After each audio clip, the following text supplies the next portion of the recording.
نقوش شعرية.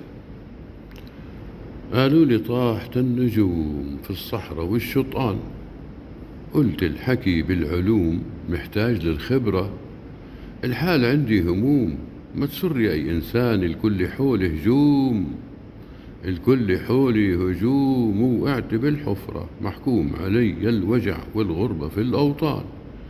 غيري يتدلع دلع، بس وين يا حسرة، الضحك مني غلط في كان ويا ما كان، الحق معهم تراني ماشي على الجمرة.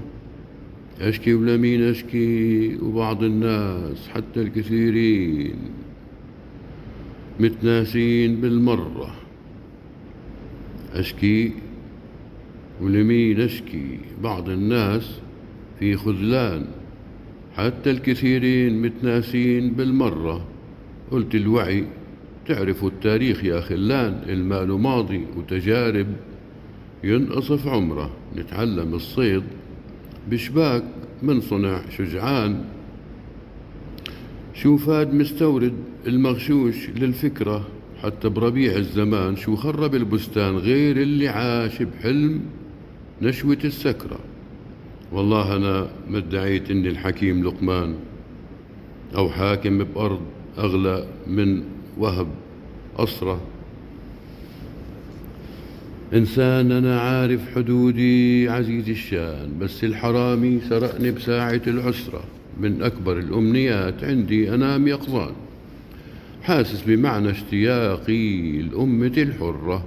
هذا أنا بالمهد غزلت كيف أنهان، كيف العلم بالنجوم ما زيدني خبرة. هيهات يفهمني غير العاشق الولهان، هيهات أخاف من توائيع بهلم جرة. راح ضلني ببلادي متعلق وعطشان، راح ضلني ببلادي متعلق وعطشان. لابد ينزل مطر وتفتح الزهرة، والعبرة نتأمل الوديان في الجريان، نتأمل إن السيول بتفتت الصخرة.